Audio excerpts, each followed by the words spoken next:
Hi, welcome to the second version of Lost Levels.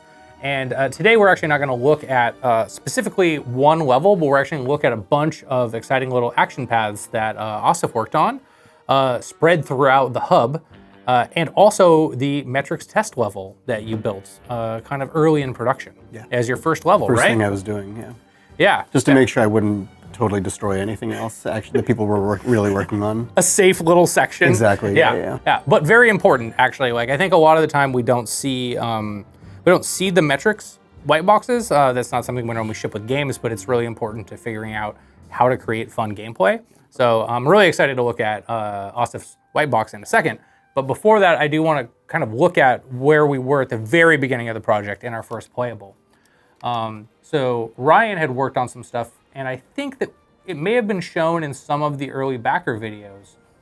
But the team started off taking the metrics from Psychonauts 1 and trying to adapt those into Unreal, right? So we had this really early white box that actually has a version of Coach's Treehouse from the kids camp in the first game.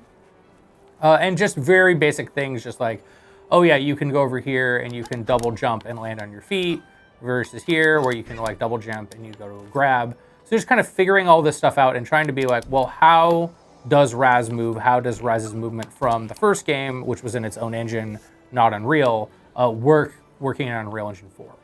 So this is kind of where the team was probably at overall early in production. I'm gonna pop out of this white box here and we're gonna sync to a newer build of the game after Asif got onto the team. Yeah, I think this is going to be the main one. Mm. This is the one I'm most familiar with that you worked on. Well, actually, if you'd like to use the controller, you want to take me on a tour of your little neighborhood? Absolutely, yeah. It's been a really long time since I looked at this, so this might take me a minute to get my bearings back. But this was fun to set up because I was like, ooh, like I'm going to learn how to set up little like teleporters to take people around.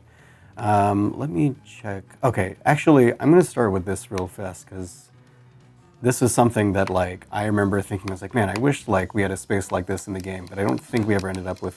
Here, let me H you and you fly up. Yeah, okay. So yeah, I just set up like all these different kinds of rooms and switches where you could drop enemies in. So yeah, this room I just remember like having sort of like a 2-floor arena where like enemies would drop down and you could just fight them on multiple floors. Oh, cool. I think this sort of pattern never got used anywhere. No.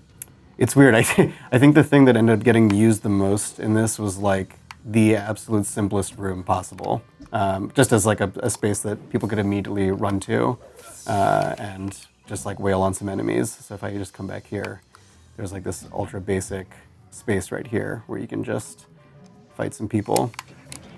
Yeah. But yeah, I mean, so there was, a room like that just tested out a sort of more elaborate combat space. I can just go around here and go into the main space here. And then, yeah, fighting enemies on like bumpy terrain. This is obviously before I knew about the terrain tool in Unreal. Well, we didn't use the terrain tool for anything really early in the game. I think this is actually showing the beginning of Asif's mastery of the cube. As we go through these, you're going to see very, very detailed geometry created through a million cubes. Yeah, mastery or insanity. I think this is probably, I'm sure some level artist saw this, maybe Jeff probably saw this and was just like, what is this guy doing? Like, this is so stupid. There was no reason to do it this way. I'll create a smooth curve. Yeah. Just insist on making this. But I mean, it was so that we could see how it felt, right, to like shoot at a, what did it feel like to like fight an enemy on a slope, right? And testing stuff like that. These rail slides on the floor, I spend an awful lot of time just going back and forth on them. As the fastest way to just see, let me pick this area. I'm just gonna go here, but a lot of it was just like testing things like, oh, I'm TKing and carrying a thing, and then I'm on a rail and I want to transition to like a ledge grab. This space was amazing for that. So yeah, then there was a bunch of just like, seeing how cluttered you could sort of make a space with enemies. I think this was testing out some sort of like minimum width for a bowling ball traversable zone, right? So like, because we had big ball mode at this point, and you could sort of like jump around on that, and like seeing how far the jumps were. I think you could probably land that with a ball was like the most you could do. let's see. And then there was some like very small like relative gravity fighting, which also would have been cool. I think we tried that again a couple of times, and it just never. We had ended up NPCs materializing. and some stuff working in a version of Hollis once. Oh, this is back when you had the little smiley face on the sideboard. Oh yeah. So yeah, I don't think these are targeting, but the idea was to like you could. Oh yeah, okay, there we go. You could like get onto relative gravity and shoot enemies down there, and just feel a little invincible sometimes. Yeah. And maybe some of them would follow you up. I don't know. Maybe there was one enemy that understood relative gravity. We were trying to get them to be able to do that at one point, but it was really kind of a science project we had to go through. But yeah, I think one of the things that's really cool about white boxes and spaces like this, like I know when I came onto the project, y'all had been working on a lot of different things up to that point, and going into a space like this, I'm able to see like, oh, this is how you hook up a switch. These are different primitives that exist. This is how I get a sensor in a level. Right. It made me look like I actually knew what I was doing, but it was basically just copying the stuff that you'd submitted into here because you already asked Ryan all the questions. Exactly. Yeah, we're all just copying each other, honestly, and making it look like we know what we're doing. That's how teaching works, right? But this was also something that I don't think got used very much. But like, Oh yeah, here you go. figuring out how to elevator. What the sort of metrics were for the smallest space you could fight enemies in and have it feel good. Yeah. And then there were a couple, if you just ghost me up, I'll go through. You can sort of get a sense of these larger spaces. Anyway, Yeah. you get the idea. I mean, it's one of those things like in a game like Psychonauts, it's kind of hard to build a world out of cubes, but I think you have to create these spaces so you have examples of like what a medium room looks like. It's like, people are probably like, well, why don't you just make a medium room? It's not that hard. Yeah. But I think you have to put some of them down first before you realize what the standard is, and then you kind of get that intuitive feel. Yes. And then later, like, as a designer, you're not going to go look at the metrics most of the time, right? Like, For sure. you're like, I figured out what a decent jump height is, but early on a project, it's really essential to lay these things down so that you all kind of have, a shared understanding of what the target is. Yeah, it helps you land on stuff. And, then we eventually got like really nice like jump metrics tools that actually showed you the path. If you were to have Raz jump from here, this is how far he could go in a double jumps. And those eventually replaced this kind of work, but this was just a stepping stone to make that sort of thing happen. Yeah, and that's stuff that I think Devin's actually talked about in some of his like blog posts. He's shown at least a few of those, like how he visualized Raz's jumps and how those things were set up. So. But yeah, that's what this space was used for, and this was kind of like my space to just go wild, really, and make things for you all to use. Yeah, so we had the ability to, in this space, just spawn enemies of different types. And I certainly went into some of these big arenas and, just playing with like the bad ideas, throwing their bombs back at them and stuff like that, just seeing, what would happen. Or just playing. Right. Just being like, oh yeah, what happens what kind of combat encounter can I create for myself? But it is kind of, it's fun to see. I mean, you can get a sense of like, I don't know, how it feels to interact with small characters and big characters in a space like this. It's pretty handy. But yeah, anyway. Well, so after you gloriously conquered the world of white boxes and metrics, you went on to do some work on like what was at the time intended to be parts of the real game. What area would you like to dive into first? I think the first thing they might have asked me to work on really was the Brainframe retrieval area. I feel like that's the first thing I really spent a lot of time in. Unfortunately, all got cut, but Well, as Tim has said, that's sort of needs to happen for every person working on games. It's like you make all the stuff that you're excited by, and then it gets cut so that you, I don't know, stay learn humble. about pain. You learn about pain. That's actually things that got cut from the game is exactly the reason why we're here. So, okay. So we've got Coach's Garage, but we'll look at that second. Let's go see if we can go into the lab. Yeah. I'm not sure. Oh, and the lab was something I worked on really early too. Just the first layout, some of which has been preserved, like this main area here. Yeah, the shipping version of this actually had is basically the same thing. Yeah. The only thing that I ended up really doing ultimately with it was changing this entrance to be down here because we wanted you to come in and have auto framed, because there was a cutscene that started the second you went in and it was a little awkward like dropping into the cutscene. Yeah. But yeah, this actually stayed pretty constant. So we had this sneezy powder thing, and you could basically turn into a little Metroid ball. I don't know if I'm supposed to say that. And go into these things. And there are a few little spaces in the game that I kind of added these in at some point, because it was like, we need to put this everywhere. But it was basically like, go through a pipe to get a side challenge marker, and that was essentially it. Yeah. I think if it had been worked into some HQ missions, it could have been a little bit more interesting. Yeah. Or felt more justified, rather. It just got cut kind of early. Yeah. So... Oh, man. This still has my janky white box creation of the concept art. Yeah, so continuing to talk about Asif's progression through, using cubes for things that they probably shouldn't have been used for. Look at the detail on this cage, right? Like it's starting to really get somewhere in this whole moving Brainframe thing. Yeah. Let's go see if we can look at Coach's garage in this version. Sure. Just in case that isn't in the next build. Yeah, here you go. Cool.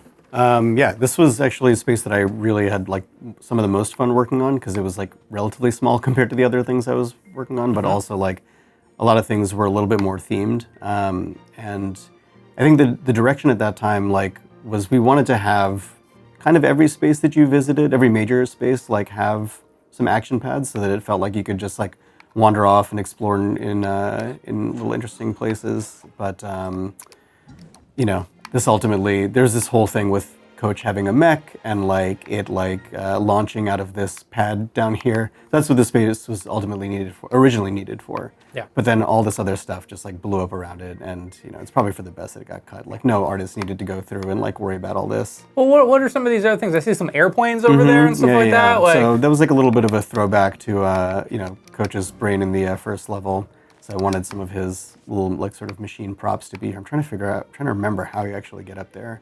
I don't know if it's just mental connection or old mental connection. Oh yeah. Stick stuff together. So yeah, the idea was that you could recreate your own little tight ropes. Oh boy. Is this? No, that's not it. I might need to ghost up. This is... Oh, here we go. That is inexplicable. Oh, there you go. It's a wraparound. See, this is like another one of those things where it's like you're transferring from one wall climb to another. Okay, yeah, and we used this yellow stuff was like climb. I didn't actually understand how you made something climbable for a long time, and I just copied and pasted those like yellow blocks all over the place. Yeah, just I was like, spread that misery around. Look. Yeah, like we actually this will be the ceiling climb. Oh, maybe from down there. I don't know. Oh, there you go. Yeah. So, oh yeah, here you go. Although weirdly, I'm not hanging. Yeah, this is maybe we didn't have that yet. He used to do more monkey bar style movement. I mean, it looks cool. Yeah. No. Yeah. And then a bunch of cars and planes up here. This just seems insane. I don't know what I was thinking. Oh, there we go. Hey, now we got the animations. I'm sorry, Devin, to whatever we did previously.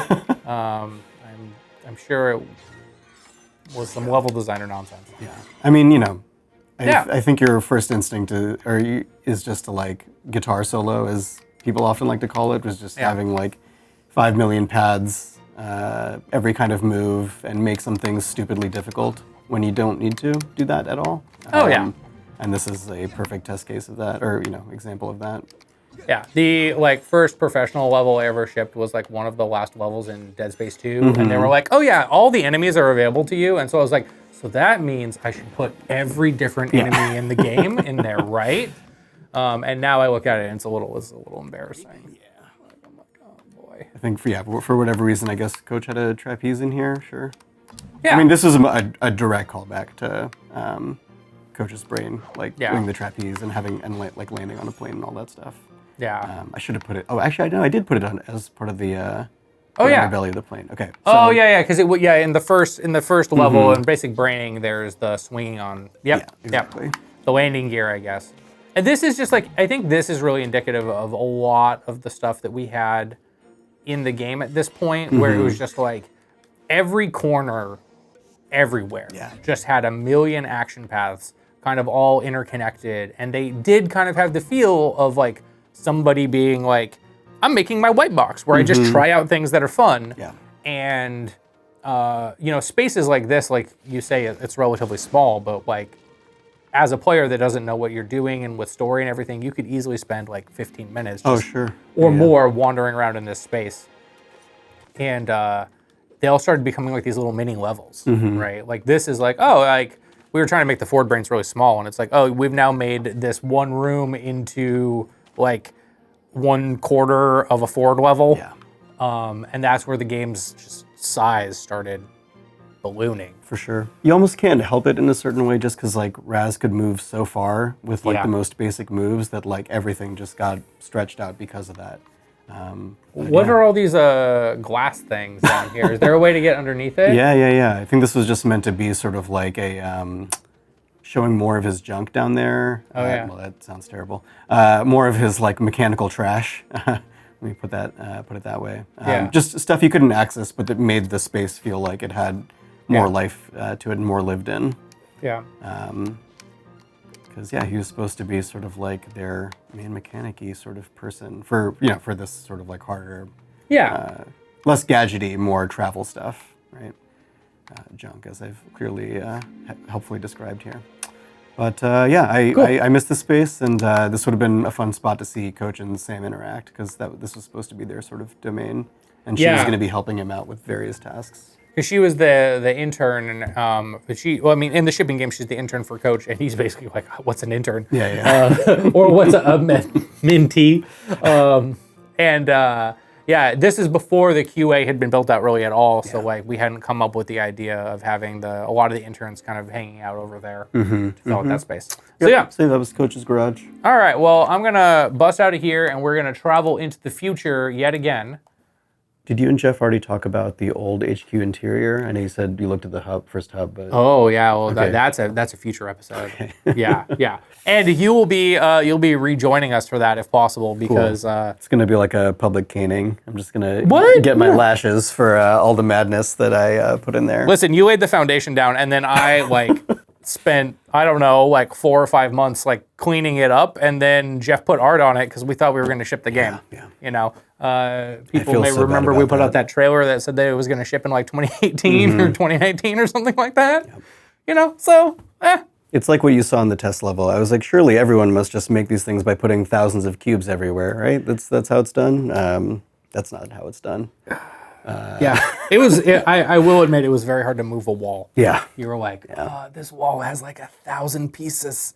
You actually did group things pretty nicely. I tried. When I learned about grouping, I tried from that point on. It was far more organized than I ever make anything, because I'm just here's just a bunch of stuff, and how you take all the files on your desktop and you just put them in a folder called stuff. Yes, that's basically how a lot of my white boxes end up being. Cleanup. That's not how you should be if you are laying out block mesh, but we all are flawed individuals. Yes. All right, come on. We got to get to this brain frame. If it doesn't exist here, I'll be so sad.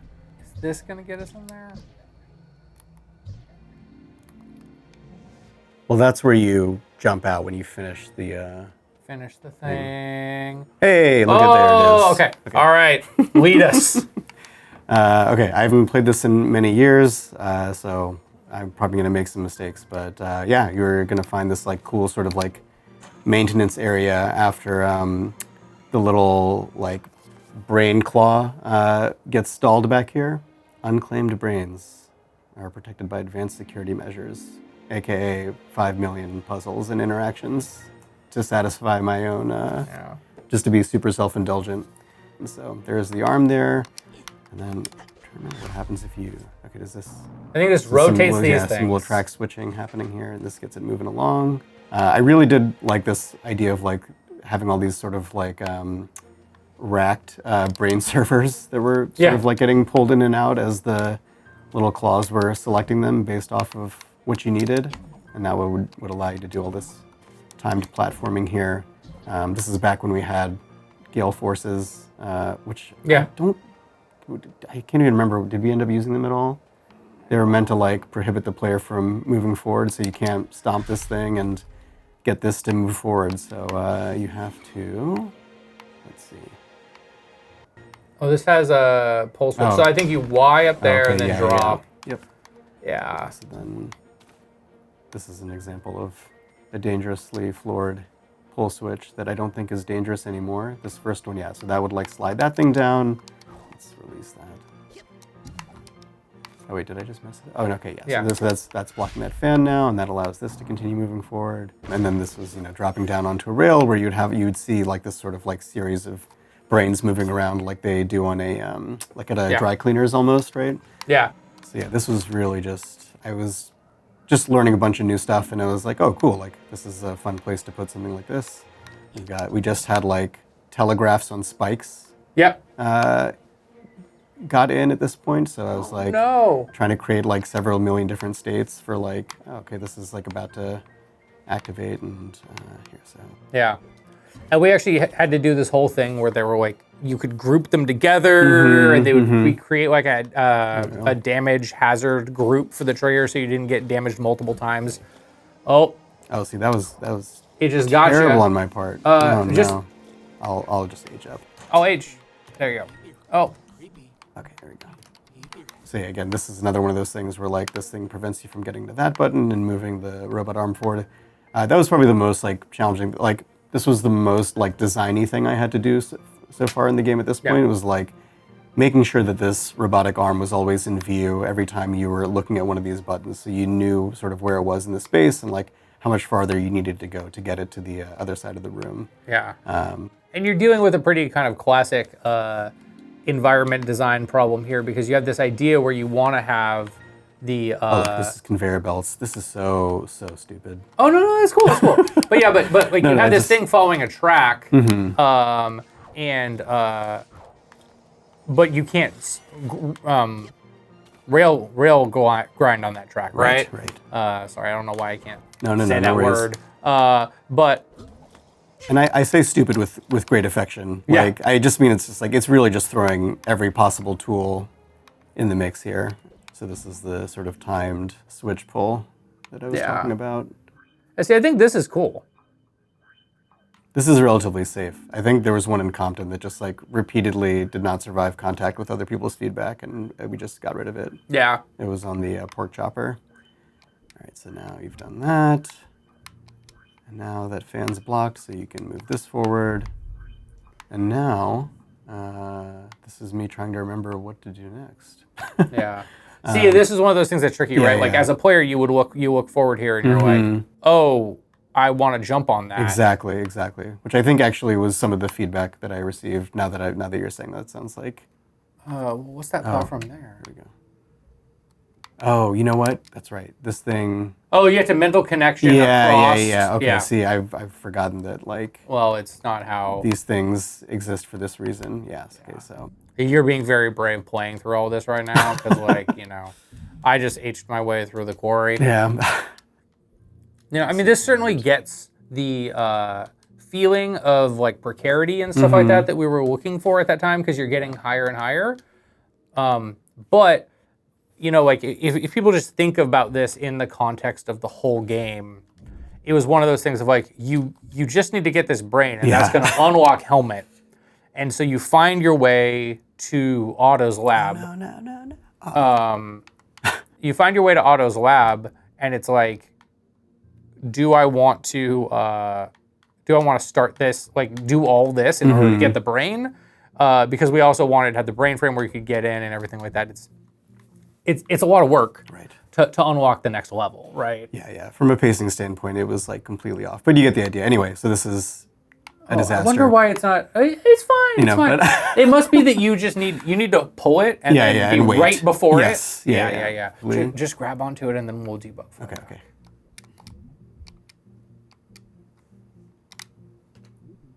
Yeah. All right, so then that thing slides down. Totally intuitive to have a track piece slide down like that. It makes sense. I'm just gonna keep hating on myself. It's fine. Oh no, awesome. This thing is this whole section's awesome. Like it's really just that, like from a pacing perspective, it was a lot of custom pieces, because all these machines don't exist anywhere else.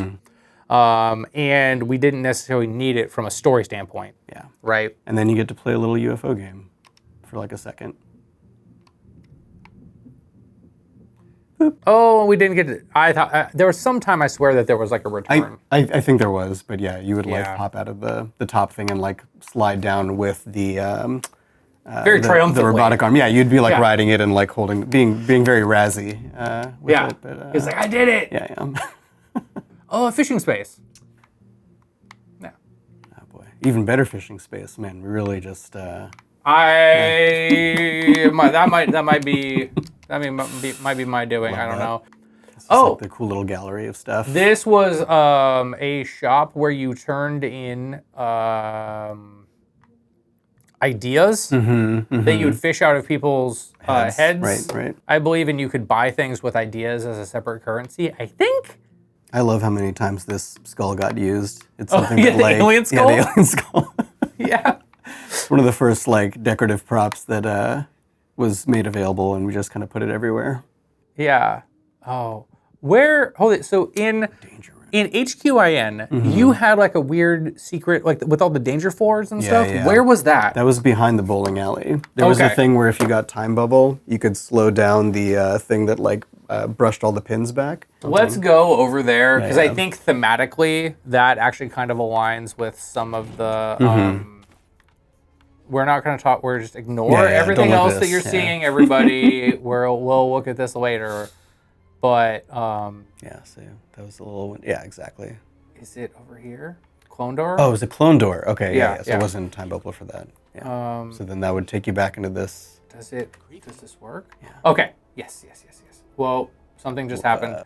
There's something that's not popping correctly. It looks like there's something weird with the streaming in this version. It also may have just been walled off. We may have cut it at this point. Right. But regardless, you worked on all kinds of like backroom projects on the sides of everything for a while that were Kind of really cool. Low impact stuff, and then eventually graduated to doing the actual HQ interior. Yeah. Which is what we'll probably talk about soon. Yeah. Tale for another time. Any sort of final thoughts looking back at this stuff stirred in your mind? Nothing stirred in my mind, but it is. I don't know. It's nice to see that like. I think I've learned some stuff since doing this, which is like kind of the best you can hope for after like looking at your old work, and that's really nice. Like I appreciate the enthusiasm, but Of young awesome. of young Asif, but yeah, like it's good. We had to tame some, like take it down a notch, I think, and hopefully things have gotten better since then. I think the other levels did eventually, the ones that I worked on. Yeah. But, yeah, it's very cool to see, and I'm just extremely grateful to have been given the chance to like take such big swings in so many different parts of the level. That was just a really cool thing for the team, for y'all to do for me. So Yeah. thanks. I mean, it was really like, I think I felt the same way with Ryan kind of gave me, the ability to just jump into some of the big things like Quarry and just kind of go for it. And at the time, it was really like, I didn't really realize it, but it was just like we had so much game to build that they were like, anybody that's willing to get in here and just like, put themselves out there and like start building something, like, listen, we need it. Someone had to take the first stroke of the paintbrush. So Yeah. you did a good So we thing. could figure out where we needed to go. So it's a lot of really cool stuff, and like none of that stuff was like removed because it didn't feel like good Psychonauts content. It was a lot of it was just like we had to edit the game, and that's part of this whole process is looking at all this stuff that like were legitimately good or interesting ideas that we just couldn't fit in from production standpoint or a narrative pacing standpoint or other things like that. Yeah. I think if you've cut like something that feels good on its own for reasons like that don't contribute to the whole, then you've made a good edit. Yeah. So It's like anything, editing anything, right? So, yeah, so that's the end of the second installment of Psychonauts 2 Lost Levels, and we'll see you again soon.